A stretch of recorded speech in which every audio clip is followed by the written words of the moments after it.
안녕하세요. 처음 만나 뵙겠습니다. 고윤성입니다. 처음 만나면 항상 어떤 느낌이 드시나요? 약간 설레임? 긴장감? 여러 가지 느낌이 드실 것 같아요. 저도 마찬가지입니다. 저도 강단에 쓴 지 이제 얼추 20년 다 돼 가는데 아직까지도 첫 강의, 첫 시간, 첫 만남은 항상 약간 설레임도 있고 또 약간 긴장감도 있는 것 같습니다. 그런데 사실은 이번 과목, 세무 의사결정이라는 과목 생각보다 좀 낯서시죠? 그런데 아시다시피 우리가 세금과 떨어져 살 수 있을까요? 어떤 분이 이런 말씀 하셨어요. 인생을 살면서 피할 수 없는 게 두 가지 있다. 하나는 죽음, 하나는 세금. 좀 잔인한 말이긴 하지만 어쨌든 세금은 우리 일상과 굉장히 많이 붙어 있는 것 같습니다. 제가 오랫동안 이 과목을 강의하면서 느끼는 바는 수강생분들이 이런 말씀 많이 하세요. 세금이라는 것들을 알고 싶은데 너무나 내용이 복잡하고 어려워요. 그리고 내용이 너무 많아요. 서점에 가봤네요. 서점에 책들이 엄청 많아요. 그런데 그 책들 중에서 뭘 봐야 될지 도저히 모르겠어요. 맞습니다. 너무나 알고 싶고 알아야만 하는 그런 내용이 세금인데 그 내용들에서 약간 체계적으로 알기에 개인적으로 공부하기에 너무나 많이 어려움이 있고 각종 학교에서 운영되는 세금 관련된 과목들도 굉장히 세밀하거나 좀 깊게 혹은 시험 위주 과목으로 구성되어 있는 것 같습니다. 그런데 제가 요번 한 학기 동안 여러분 같이 진행할 세무 의사 결정은 시험 No, no, no, no 아닙니다. 뭐냐면 우리와 같이 가야 될 동반자인 세금에 대해서 좀 알아보자. 그리고 여러분들은 석사, MBA 과정생들이시니까 MBA로서 개인적인 의사결정, 그리고 회사의 조직 구성원으로서의 의사결정에 텍스 의사결정이 굉장히 많이 있을 텐데 그런 내용들을 최소한 듣고 이게 무슨 내용인지 쫓아가고 따라갈 수 있는 기본적인 지식을 갖고 있다면 여러분들은 훨씬 더 많은 의사결정을 효율적이고 효과적으로 할 수 있을 거라고 믿습니다. 그런 차원으로 준비한 과목이 세무 의사 결정이니까 두려움 있을 수 있지만 내려놓으세요. 제가 이번 학기 동안 즐겁게 해드리겠습니다. 물론 텍스가 엄청 재밌는 과목이 아니라는 거 저도 100% 인정합니다. 그렇지만 저와 함께 또 차근히 많은 사례를 들어가면서 공부한다면 훨씬 더 가벼운 마음고 즐거운 마음으로 공부할 수 있을 거라고 믿습니다. 그러니까 저와 함께 열심히 해주실 거죠? 네, 그 믿고 이번 학기 세무사결정 강의를 본격적으로 시작하도록 하겠습니다. 오늘은 첫날이니까 뭐 막 어려운 내용을 막 하기보다는 이번 강의를 이렇게 운영할 거예요. 저랑 의사소통은 이렇게 할 겁니다. 그리고 기본적으로 조세에 대해서 세금은 다른 말로 우리가 조세라고 표현하니까 이 조세에 대한 기본적인 개념들에 대해서 말씀을 드리고 이번 수업을 진행할 예정입니다. 할 수 있겠죠? 혹시 여러분 주변에 책상이 너무나 어지러져 있다거나 여러분 주변 환경이 너무 복잡하고 소란스럽다면 수업에 집중할 수 없으실 거예요. 환경 정리 먼저 합시다. 정리 좀 하시고 옆에 물. 저는 아침에 강의하기 전에 항상 커피를 한 잔 먼저 마십니다. 먹어야지 약간 뭐 커피 맛을 음미한다기보다는 먹어야지 정신이 맑아지는 것 같아요. 저의 경우에는. 여러분들 각자 어떤 종류의 티든 물이든 갖다 놓으시고 한 모금 드시고 어깨 한번 쫙 피시고 그리고 수업에 집중해 주시면 감사하겠습니다. 네, 저는 이름이 고윤성이에요. 네, 고윤성. 높을 고, 이룰성, 진실로 윤, 이룰성, 고윤성입니다. 여러분과 함께 할 고윤성 교수고 저는 한국외대 경영대학에서 강의를 하고 있습니다. 여러분들이 저와 의사소통하는 여러 가지 방법론이 있는데 방법론 중에서 제가 가장 선호하고 가장 빨리 답변하는 방법이 저와 이메일로 소통하는 방법입니다. 이메일 주소가 나와 있죠? 이메일 주소를 나름대로 활용하시면 제가 여러분들이 저한테 이메일 주시면 마치 특별한 일이 없으면 정말 24시간 안에 답변을 드릴 거예요. 사실은 실제 훨씬 더 빨리 드리는데 저도 사람인지라 혹시 모르니까 24시간 안에 메일을 드린다고 답변 드렸어요. 그러니까 여러분들이 혹시 수업을 들으시면서 잘 모르겠어요.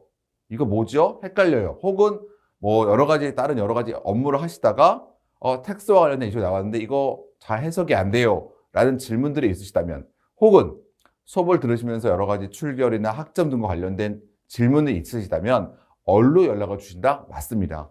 이메일, 맥스 연구 땡칠, 연구와 땡칠가 만난 날입니다. 맥스 연구 땡칠 이메일 주소로 보내주시면 제가 성실히 답변을 드리도록 하겠습니다. 저도 학교에서 교수를 하고 있긴 하지만 교수 외에도 사업도 진행하고 있고 또 큰 어떤 기업의 임원도 하고 있기 때문에 여러분이 겪으시는 많은 실무적인 내용들도 제가 매일매일 접하는 일들과 아주 크게 다르지 않다라고 생각됩니다. 그러니까 질문을 주시면 제가 질문에 답변을 드릴 거예요. 그리고 이 온라인 수업은 여러 가지 장점이 있습니다. 언제 어디서나 여러분이 수업을 반복해서 들을 수 있다. 굉장히 좋은 점이기도 하지만 또 단점은 소통이 어려워요. 실시간 소통이, 대면 소통이 어렵습니다. 그래서 실시간으로는 안 되지만, 대면으로는 안 되지만 다른 방법을 통해서 특히나 여러분들이 질문하는 것들을 어색해 하시면 여러분들이 배워갈 수 있는 게 굉장히 제한적일 수밖에 없습니다. 그러니까 어색해 하지 마시고, 두려운 건 절대 아닐 것이고, 어색해 하지 마시고, 번거로워 하지 마시고, 여러분 어쨌든 여기에 귀한 시간, 귀한 자원을 사용하셔서 저희 학교 오셔서 수업 들으시는 거잖아요. 그러니까 적극적으로 많은 것들을 얻어가는 좋은 시간이 되었으면 좋겠습니다. 우리 과목은 아시다시피 세무 의사결정 관련된 이론적인 지식도 말씀을 당연히 드립니다. 왜? 뭔가를 알아야 되는데 이론을 모르면 발전할 수가 없어요. 이론 지루하지 않아요? 딱딱하지 않아요? 그렇게 안 할 거예요. 여러분들 수험생 아니잖아요. 딱딱한 이론 하지 않고 말랑말랑하게 제가 잘 버무려서 말씀드릴 겁니다. 그리고 그 내용에 적용되는 실무적인 내용도 같이 말씀을 드릴 거예요. 그래야지 여러분들이 이걸 이렇게 쓰는 거구나, 이렇게 생각하는 거구나 라는 것들을 캐치할 수 있으실 것 같아서 이론적인 내용과 실무적인 내용을 제가 잘 버무려서 말씀을 드릴 테니까 저만 믿고 따라오시면 꼭 됩니다. 꼭 됩니다. 뭐가 될지는 제가 차차 보여드리고 말씀드리도록 하겠습니다. 네, 이 수업은 말씀드렸던 것처럼 세무 전략, 세무 의사결정. 아까 말씀드린 것처럼 살면서 죽을 때까지 우리는 세금과 멀어지기 힘들어요. 매일매일 국가에서 세금 내세요. 또 어느 시점이 되면 세금 내세요. 그래서 1월달 되면 어떤 세금 혹시 기억나시는 거 있으신가요? 저는 1월달 되면 자동차세를 냅니다. 자동차세를 물론 1년에 2번 나눠 낼 수 있지만 저 같은 경우는 1년치를 한 번에 냅니다. 예전에는 1년치를 한 번에 내면 한 10% 깎아줬어요. 요즘은 그 깎아주는 율이 굉장히 줄긴 했지만 어쨌든 2번 나눠서 내기 번거로워서 1월 달에는 자동차세를 냅니다. 2월 달에 그리고 1월 달엔 또 사업하시는 분들 입장에서는 부가가치세라는 세금을 납부하는 아주 또 중요한 일들이 있죠. 그리고 법인 입장에서는 보통 3월 말 결산 법인이기 때문에 1월, 2월 달에 여러 가지 세무 조정을 통해서 준비를 하게 되고 3월 달에 법인세를 신고 납부하게 되는 사건들이 있을 것입니다. 그리고 또 5월 달이 되면 개인 사업자라든지 혹은 근로자라 하더라도 다른 소득들이 있으신 분들은 종합소득세 신고를 하시게 될 거예요. 또 6월 달이 되면 여러분이 갖고 있는 재산 등에 대해서 과세 기준일을 설정하고 그 재산, 집 등에 대해서 7월 달, 9월 달에 건물분, 토지분에 대한 세금을 납부하게 되실 겁니다. 또 11월 달, 12월 달 되면은 종합부동산세 등 거진 매달 빠지는 달을 세는 게 오히려 빠를 정도로 계속 우리가 살아가면서 세금에 대한 이슈가 생깁니다. 그러다 보니까 우리는 세금에 대한 의사결정을 상당히 많이 해야 됨에도 불구하고 느낌은 이런 거예요. 몰라요, 어려워요, 네이버 볼까요? 구글링 해볼까요? 아니면 세무사나 회계사 찾아갈까요? 물론 여러 가지 다 좋은 방법이라고 생각이 듭니다만 여러분이 스스로 일정 부분 이야기를 듣고 판단할 수 있어야 돼요. 판단하지 못하면 망하는 거예요. 예를 들어서 제 친구야 미안해. 제 친구가 있는데 그 친구가 예전에 호프집을 했었어요. 그런데 그 친구는 요리 이런 거 아무것도 몰라. 그래서 1억의 보증금을 넣고 남대로 호프집을 시작했습니다. 그리고 결론은 10개월 만에 털고 나왔어요. 털고 나올 때 보증금을 까여서 5천만 원 가까이 회수를 못했어요. 중간에 여러 가지 사건들이 있었지만 제가 보기에는 주방장이 너무 소위 뭐라고 여러 가지 장난 같은 걸 좀 했던 것 같아. 컨트롤이 안 돼. 왜?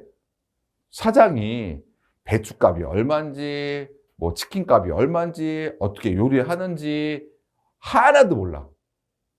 통제를 할 수 있어야 되는데 통제를 못 한다는 얘기는 그만큼 리스크가 굉장히 크다는 거예요. 그런 차원으로 여러분들은 텍스에 대해서 전문가는 현실적으로 불가능해. 요번 과목을 듣고 난 텍스 전문가가 될 거야. 그거는 너무 꿈이 크신 것 같고요. 다만 내가 텍스에 대해서 이야기를 들으면 이제 알아먹을 수 있는 귀가 생기는 거구나 라고 이해하시면 제일 적당한 레벨이지 않을까라는 생각이 듭니다. 그리고 텍스는 굉장히 내용이 많은데 특히 우리나라 같은 경우는 총 25가의 세금의 종류가 있어요. 여러분 혹시 들어보신 세금의 종류 뭐뭐 있으세요? 제가 좀 말씀드린 것처럼 자동차세요, 주세요, 담배 소비세요 이런 것들도 있지만 우리나라에서 세수를 확보할 때 가장 중요하고 가장 커다란 중요한 세금 종류는 세 가지인데 그게 소득세, 부가가치세, 법인세예요. 그래서 저는 수업 중에서 그 세 가지 가장 중요한 국세인 법인세, 소득세, 부가가치세 이 세 가지를 말씀드릴 거예요. 물론 제가 강의는 제한되어 있기 때문에 이 세 가지 말씀을 드리지만 여러분이 받게 되는 강의 교재에는 후반부에 강의는 다 하지 못하지만 교재안은 여러분들이 관심을 많이 갖고 계시고 중요하다고 생각하실 것 같기 때문에 제가 보충적으로 자료를 넣어놓은 상속세와 증여세 내용들도 포함되어 있고 또 국세 기본법에 대한 내용도 있을 거예요. 그래서 교환을 받으시면 이게 777페이지 정도 될 거예요, 아마. 약간 변동이 있긴 하지만 700페이지 넘어갑니다. 굉장히 많아요. 두꺼워요. 그래서 수업을 듣기 전에 일단 이 교재를 잘 준비하세요. 교재가 없이 수업을 그냥 듣기는 어렵습니다. 그리고 그 교재에 여러분 필기도 하시면서 수업을 듣는 게 굉장히 중요할 것 같고 어쨌든 여러분들은 또 중간고사 혹은 기말고사 등의 시험을 보고 학점을 받으셔야 되기 때문에 그러려면 그렇죠. 수업을 열심히 듣고 그 내용들을 청취하고 기록하고 중요한 거 별표 딱딱딱 치고 하셔야 될 거 아닙니까? 그러기 위해서 수업을 듣는 거에 플러스 교환 잘 준비해서 수업 듣는 거를 제가 꼭 강조를 드립니다. 그 말씀드린 것처럼 원리와 사례 같이 가겠다. 너무 지루하고 딱딱할 리 없다. 제가 많이 해봤는데 제 과목 굉장히 인기 과목이에요. 엄청나 인기가. 왜요? 들어보면 아세요. 들어보면 왜 인기인지 안단 말이야. 그쵸? 제가 자신 있으니까 여러분들도 저를 믿고 따라오시기 바랍니다. 자, 저는 혼자 떠들죠. 블라. 여러분들은 안 떠들어. 제가 이제 수업 진행하면서 강의하고 실시간 못하니까 중간에 OH 시간을 가져서 실시간으로 뭐 여러 가지 이제 화상 채팅, 화상 강의 이런 걸 한단 말이에요. 그 시간조차도 대부분 말씀들을 안 하죠. 나는 막 얼굴도 보고 질문도 받고 질문 답하고 이렇게 활발한 시간을 갖고 싶은데 안 하시더라고요. 그렇게 참여를 하는 마음이 있어야지만 수업 들을 때 손을 들어줘야지만 그래야지만 수업이 재밌고 내 거가 된다는 거 다시 한번 강조드리고요. 그 다음에 말씀드렸던 것처럼 이거는 대학에서 진행되는 수업이기 때문에 학점이 부여가 됩니다. 그렇죠?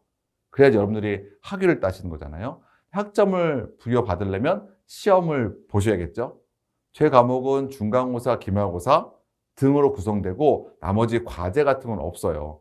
그래서 뭐 사후적으로 어떤 뭐 중간고사와 기말고사 어떻게 볼 것이다 등등에 대해서는 사후적으로 세밀하게 공지가 나갈 예정이니까 그때 그 내용의 지침에 따라서 준비하시면 되겠습니다. 자, 강의 계획입니다.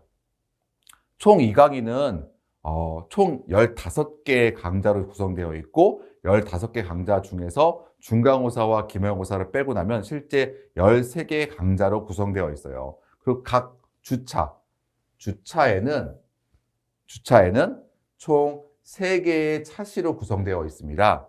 그래서 1차시, 2차시, 3차시 대략 3차식까지 포함해서 한 70분에서 80분 사이 정도 구성되어 있어요. 그러니까 뭐 1시간 반 정도 시간을 잡으시면 중간에 좀 쉬는 시간 잡으시더라도 충분히 소화가 가능한 내용이죠. 그러니까 제가 보기에 여러분들이 대부분 아마도 이 수업만 온전히 듣는 풀타임 학생이기보다는 아마 현업에 계신 분들이 많으실 거예요. 그런데 저도 회사 생활을 해봤지만 학교와 학업과 직무를 병행한다는 게 생각보다 쉽지 않아요. 그래서 제가 강하게 권장하는 방법은 여러분들의 시간표를 정하시는 거예요. 시간표요? 온라인인데요? 정하세요. 학교에 오프라인 오시는 건 아니지만 나는 딱 정하는 거야. 여러분들이 3과목을 들으신다라고 한다면 월요일 날 저녁 8시부터 10시까지는 세무의사결정과 같이 놀아보겠다. 뭐 수요일 날 다시 또 8시부터 10시까지는 B를 하겠다. C를 하겠다.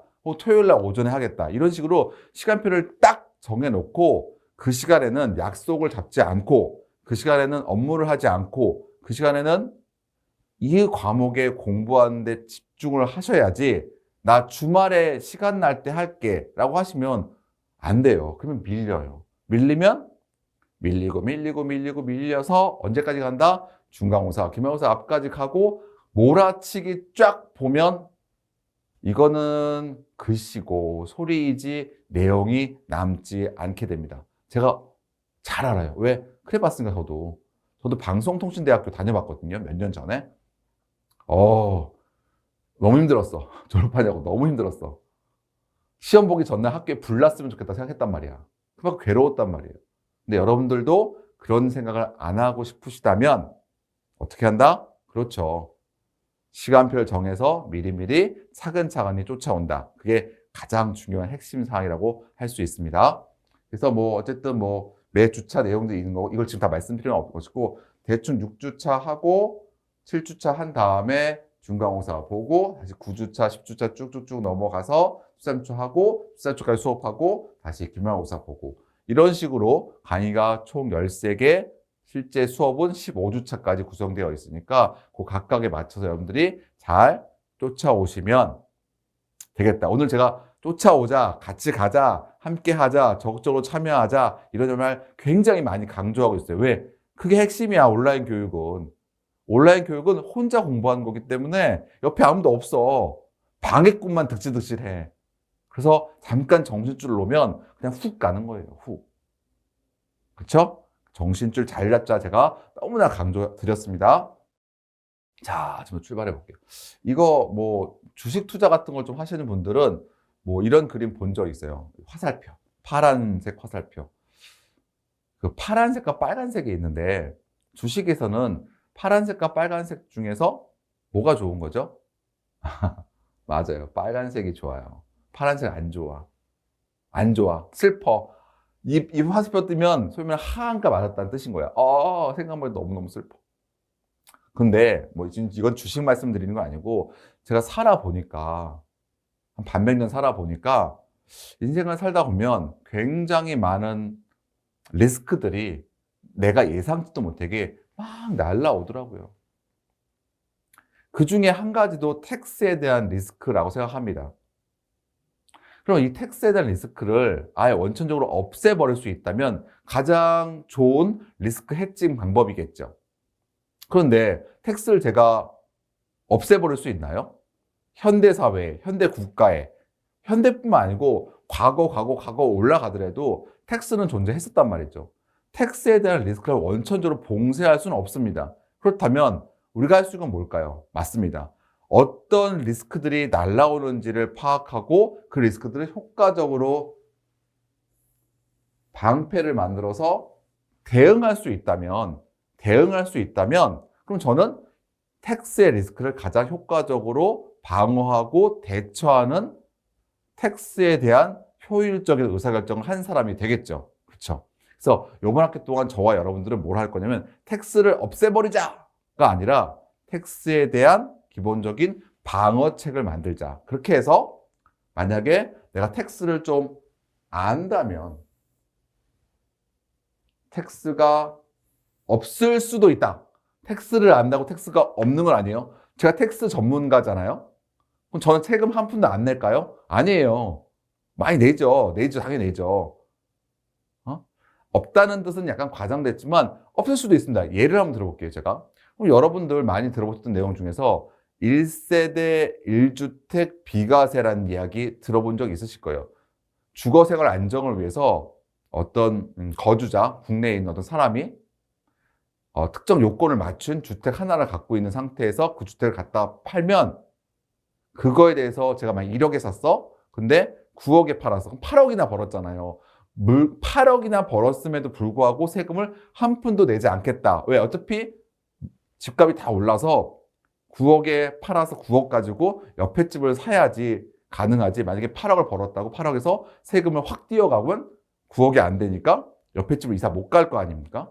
그러면 안 되는 거죠. 그래서 주거생활 안정을 위해서 남대로 세금을 비과세하고 있습니다. 그런데 아까 제가 요건이라고 했어요. 요건.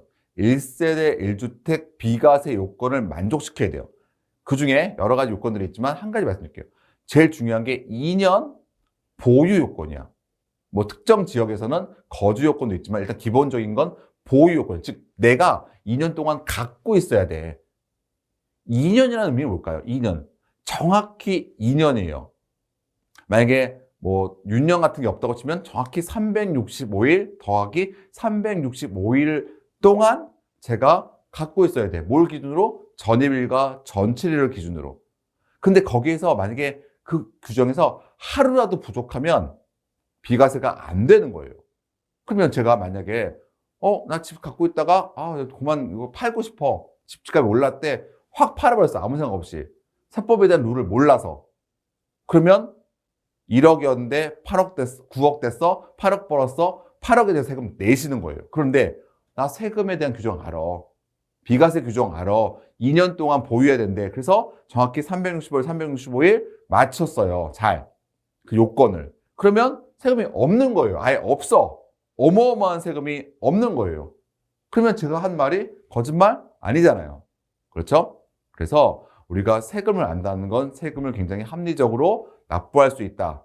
혹은 때로는 세금을 굉장히 절약할 수 있고 심지어 안 낼 수도 있다라는 것들을 말씀드린 거기 때문에 여러분들이 세금에 대한 얘기를 잘 알아두셨으면 좋겠다라는 말씀을 다시 한번 강조드립니다. 자, 혹시 여러분들 결손금, 조금 더 편한 말로 하면은 적자? 수익과 비용에 있어서 비용이 더 큰 거. 적자를 맞이하시면, 여러분 사업하시면서 굉장히 슬프겠죠. 적자는 당연히 슬프죠. 나 이익 보려고 사업하는 건데 적자 봤으면 슬플 겁니다. 그런데 세금에서 만약에 제가 수익이 100이고 비용이 150이야. 마이너스, 회계에서 마이너스 가로로 표현할게요. 그러면은 50이란 적자가 떠 있습니다. 적자 슬프죠? 그런데 세금에서는 이 적자라는 걸 쓸모가 있을까요? 없을까요? 제가 질문을 드렸어요. 당연히 쓸모가 있으니까 제가 이런 질문을 드렸겠죠. 이 적자 금액은 나중에 제가 흑자를 보면은 소위 말하는 2월 결손금 공제라는 제도를 통하여 이 적자를 나중에 흑자와 퉁칠 수 있어요. 그러면은 지금은 적자여서 세금을 안 냈을 것이고 나중에 만약 흑자 50을 받다라고 하면 그 흑자 50과 지금 발생된 결손금 50을 퉁치면 그때는 50이라는 돈을 벌었다 하더라도 통산했기 때문에 공제했기 때문에 이익 금액이 제로가 될 것이고 결국 그때도 세금을 안 내게 된다는 얘기인 거죠. 즉 결손금이라는 규정이 있는데 그 결손금도 무조건 다 해주는 게 아니에요. 특정 기간 내에 발생된 것들만 해줘요. 그러니까 그런 내용도 알고 있으면 사업하면서 발생된 결손금들도 굉장히 유용하구나. 이런 결손금 공제는 꼭 사업에만 적용되는 건 아니고요. 여러분들이 그래서 해외 주식 투자 같은 거 하시나요? 해외 주식 투자할 때도 이익 금액과 결손 금액을 서로 통산, 공제할 수 있는 제도들이 있습니다. 그런 내용들이 나올 거니까 결손금도 쓸모가 있구나라고 인지하시면 도움이 될 것 같습니다. 우리는 세금과 굉장히 붙어 살아요. 어떻게 보면 가족보다 더 많이 붙어 있는 것 같아요. 죽음과 같은 레벨이에요. 자, 한번 볼게요. 아침에 양치질을 할 때 치약 샀네, 칫솔 샀네? 살려면 뭔가 소비하는 행위에 대한 세금, 부가가치세라는 게 있을 거예요. 그리고 참 제가 말씀을 드린 것 중에서 하나가 뭐냐면 굉장히 새롭고 낯선 용어들이 세금 공부하다 보면 나올 거예요. 어떻게 보면 어떤 단어는 내가 지금까지 꽤 살아왔음에도 불구하고 한 번도 들어본 적이 없는 단어도 있을 거예요. 그런 내용들을 두려워하지 마시고 제가 계속 반복할 거예요. 반복. 마치 아기가 아빠라는 말을 배울 때 아빠가 아빠라는 말을 여러분들한테 여쭤보면 여러분들은 자녀한테 아빠란 말을 가르쳐서 몇 번쯤 아빠라는 말을 반복하셨을까요? 한 번? 두 번? 10번? 그럼 애가 알아듣나요? 그럼 애가 천재인 거지. 애가 이상한 거야. 그게 병원에 가봐야 돼. 아니잖아요. 한 100만 번쯤 했을 거야. 아빠. 그래서 어느 날 애가 아빠? 이렇게 누르는 거잖아요. 그만큼은 제가 못하겠지만 또 굉장히 같은 단어들을 반복해서 말씀드림으로써 여러분들은 어느 순간 익숙해지는 순간이 올 거예요. 저를 믿으세요. 그리고 제가 말할 때 여러분도 한번 속으로 따라해 주시면 그 효과가 훨씬 더 크게 올 거라고 믿습니다. 자, 출근합니다. 자동차 타고 갑니다. 자동차 관련된 세금도 내셔야 될 거고, 내가 만약 회사에서 회계팀 일을 해. 회계팀이 법인세 일도 같이 하고 있어. 법인세도, 회사의 법인세도 나의 업무 범위 내에 들어와 있을 것이고, 주식 투자도 좀 하셔야 될 거 아닙니까? 그래서 그로 인한 증권거래세. 현재 우리나라는 어떻게 될지 모르겠지만 앞으로는 현재 시점에서는 국내 주식을 갖다 팔아서 샀다가 팔아서 돈을 벌었다 하더라도 거기 그 양도 차익에 대해서는 현재로서는 일반 개미들 같은 소액주들은 세금을 안 내고 있습니다. 근데 또 어느 날 월급 받았어? 월급 받았으면 월급에 대한 근로소득세. 또 술 한잔 했어? 주세. 안타깝게도 부모님이 돌아가셨는데 부모님이 갖고 계시던 자산 등이 나한테 상속됐어? 상속세 등의 여러 가지 세금들이 사건이 일어난 거에 한 사이드에는 반드시 세금이 존재한다라고 생각하시면 될 만큼 붙어 있어요. 그러니까 알아야겠다.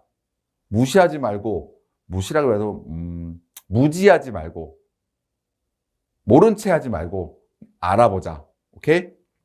자, 우리가 쭉 살면서 연령에 따라서 관심이 가는 세금들이 좀 다를 수 있는데, 물론 이제 10대, 20대 때는 여러분들이 뭐 특별하게 소득 등이나 재산 등이 있지 않으니까 뭔가를 소비할 것이고, 소비하는 단계에서는 사실은 부가가치세가 관련돼 있는데, 뭐 10대, 20대가 뭐 현실적으로 부가가치세가 어때요? 라고 인지하진 않죠. 어쨌든 근데 10대, 20대 소득이나 재산이 없는 상태에서는 부가세가 관련돼 있는 세금일 것이다 라는 의미이고요.